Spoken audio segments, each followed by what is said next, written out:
Driving on the wrong side of the road, and we're going to talk about apartheid. All that's coming up on today's Hot Zone. This is the Hot Zone. Engaging with the news in a whole new way, international war correspondent Chuck Holton brings insight into areas of crisis and lets you help those affected. Hey folks, Chuck Holton here, and I rented a car today because I've got to go out and do an interview near Pretoria. And, you know, they drive on the other side of the road here. So not only am I sitting on the wrong side of the car, driving on the wrong side of the road, but they gave me a standard shift rental car, and holy cow, my brain's about to explode. So I'm going to try to keep from getting killed here on my way out to this interview. But while I do that, I thought maybe we could talk a little bit about apartheid. See, I'm going to go out and interview a victim today of these farm attacks. A white woman whose husband was murdered in one of these terrible attacks. And since I've been here, I've been thinking a lot about this whole deal. You know, the apartheid, which went on for about 50 years, from the 1940s up until 1994. And I want to make it very clear at the outset, I am not making excuses for apartheid. I am missing my turn, though. I did just miss my turn. Okay. I'm not making excuses for apartheid. It was horrible. What I want to do, though, is I want to get a better understanding of what the justification was for apartheid. Why did the Dutch, by and large, the Afrikaners who, were responsible for implementing it, why did they think it was okay? What was it that they were trying to accomplish with apartheid? So, just in case you missed the whole apartheid deal in history when you're in school, that was where, it was basically separation. Apartheid means separation, keeping people apart. And in the case of South Africa, we're talking about racial segregation. There were a whole lot of rules put in place here in South Africa that governed what black people and colored people, that is mixed race, were allowed to do, where they were allowed to go, if they were allowed to travel. They had to have a pass to be able to travel anywhere. They had to use segregated beaches and restrooms and things like that. And that was all the way up to 1994. Now, I'm sure recall that we had the same thing in the United States until, it was ended in the 1960s. However, so we like to kind of get on our high horse in condemning apartheid because we ended it sooner. But we had essentially the same thing in the United States. And Jim Crow laws and all that sort of thing.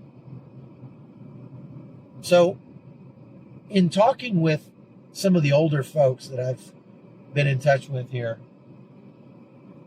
I've wanted to know, so why what was it about apartheid? Why did they implement it? Well, I think first you have to understand where these people came from. They were Dutch who came to this area in the about 100 years before, 1650, something like that, about 100 years before, little more than 100 years before the United States was founded, right? So you go back to that point in time, that point in history, and just like the pioneers who came to America, it was a very violent clash of cultures between the Dutch and the Aboriginals who were here. I don't know, that's not the right term. The Bushmen, they call them. If you've seen that absolutely wonderful movie called The Gods Must Be Crazy, one of the funniest movies of all time, those are the Bushmen, the ones that speak with the little clicking sounds. They go, that sort of thing. And the Dutch, made their way here, established a colony down in Cape Town, where I was yesterday, had some unpleasant dealings with the natives, and you can try to condemn them all you want, but they're doing exactly what the pioneers did in the United States, coming in. And I mean, there's enough room for both of them, without a doubt. I mean, this is a big country, and I don't fault them for moving in here. That's how it was done back then. There wasn't a title or deed to the land. There was enough land for everyone, and they moved in, and then they claimed some of the land for themselves. There's no question that the people that they did that from had done it from a different people group before them. And so that's the way it was done. You can't try to apply today's mores to people from the 1650s. It doesn't work. All right, so they came in, they established that colony, they had some unpleasant dealings with the locals. Obviously, the Bushmen had a far different culture, had a far different way of life, different worldview, different language, different everything. And so they were sort of self-segregating at that point. The Bushmen were not going to move in and live among them, and they weren't going to move into the Bushmen's colonies and live among those guys. As time went on, the black Africans, that we're talking Zulus and other tribes, moved down into this area. They weren't here originally, and started basically doing the same kinds of things that the Dutch had done, taking land for themselves. And again, there were more clashes there. The British came in the 1850s and claimed a whole bunch of land, and there were clashes between the British and the Dutch. So it's kind of the way it was. So, the Dutch came from a society that I don't think anybody could argue was more advanced technologically, socially, in every other way from the society that they supplanted, the Bushmen and the other African tribes. And they brought Christianity with them. And so they wanted to live their way of life. Now, you realize these people are related to the Pennsylvania Dutch, right? I mean, they are descended from the same people. So the Amish in the United States did the exact same thing. They came in, they wanted to practice their own way of life. And so they set up a community that's segregated from the rest of community. They believe that the Bible tells them to come out and be ye separate. The Pennsylvania Dutch do. And I'm sure that the Afrikaners here had a very similar mindset, very similar worldview. Be separate. And so in order to codify that, because they were in control of the government, in the 1950s, they implemented apartheid. If you think about it, the Pennsylvania Dutch practice a form of apartheid even today. I mean, if you went and said, I'm going to move in to your Pennsylvania Dutch community, they couldn't stop you, but they wouldn't be real happy about it. If you decided you wanted to start going to a Pennsylvania Dutch church, driving your car in there and wearing shorts and things like that you might do at your regular church or whatever, they would not take kindly to that. They want to live their way of life, which is very, very, very conservative. And not that they would forcibly expel you, I don't think, because they're pacifists, but they would not be happy with you being there if you decided to go live among the Amish. So think about the Afrikaners in the same sort of way. It's just that they had their own country at that point, and so they implemented that separation. They codified it into law. Again, not making excuses for the injustices of apartheid, and there were many. There were many injustices. But that was their mindset. And so, in reality, if you want to be completely honest about it, society worked fairly well in many ways under apartheid. They had much lower crime rate than they do now. Even some of the black people, the older black people that you'll meet today, will say we had it better under apartheid because the Afrikaners kept the lid on things and didn't let the crime get out of control. Now we have much more freedom. We can vote. We have, universal suffrage, that sort of thing. But the crime is out of control, and there are some. Look, I take exception to the fact. Again, please, I'm going to keep saying this over and over again. I am not justifying what they did under apartheid. I'm trying to illustrate for you what their mindset was as, implementing apartheid. So, but suffice it to say that under apartheid, they had a very strictly codified set of rules that made society run more smoothly than it does today. I don't know that that's necessarily such a good thing. I think you would be much better off. I would personally rather live in a place with unfettered freedom that isn't quite as organized, that isn't quite as safe, that isn't quite as, regimented. Whoa, car flipped over there on the other side of the freeway. There's a big backup here now. Okay, so, I personally would rather live in a place that's got a higher crime rate, but more freedom. I think that, freedom trumps all. We should live in a society where people are free to do what they want to do as long as your freedom doesn't infringe on my rights.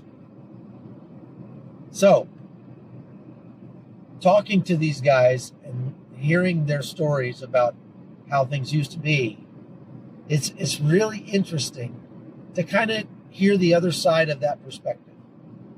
It wasn't so much about white supremacy, although I don't think that you could argue.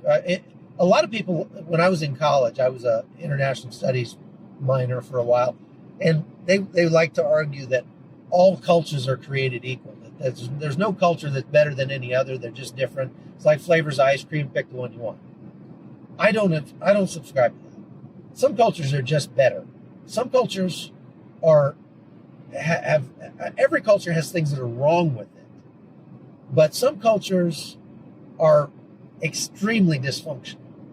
Now, I could sit here for an hour and point out the dysfunction in American culture and how, in some ways, for example, Panamanian culture is superior, in my mind, to American culture in that it's a much more traditional society. They're very homogenous. They're very faith-based, very traditional values and family-oriented, that sort of thing.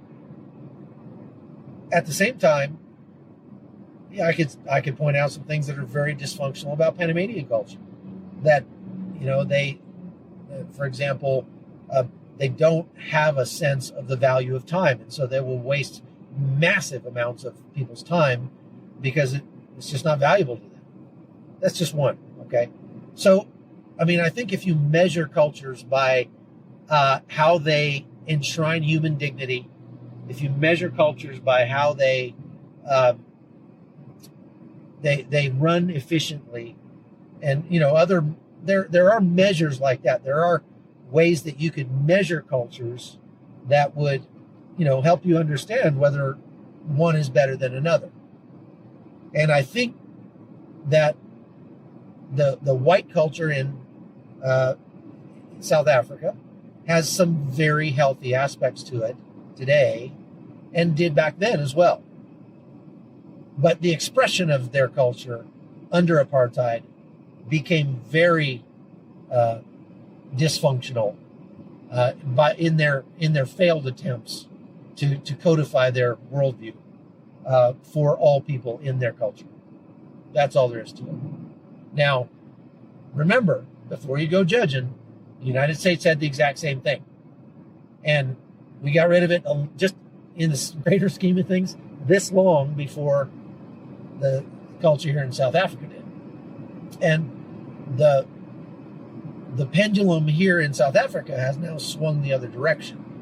So what I mean by that is I'm going to talk to a woman now who is a direct result. Her life story is a direct result of how it swung the other direction, because the government here is now tacitly endorsing the murder of whites to the point where hundreds of thousands of white South Africans are leaving the country to go somewhere safer. And that's a really bad thing. It's just as bad as apartheid was. And it's not justified. If apartheid was wrong, then what the government is doing today is wrong. And it would be profane for anyone to try to make the case that, well, this is what you get because you had apartheid, and the injustices under apartheid mean you deserve whatever you get now as the government endorses the murder of whites. That is absolutely profane. If it was wrong under apartheid, it's wrong now, and going the other direction. That's all there is to it. So that's our discussion about apartheid. We've got a lot of really good stuff coming up over the next couple of days. I'm working on my podcast from Cape Town that I shot yesterday, and that'll be out probably tomorrow because, man, I got some really good stuff there. So stay tuned. I'm Chuck Holton, and this has been The Hot Zone.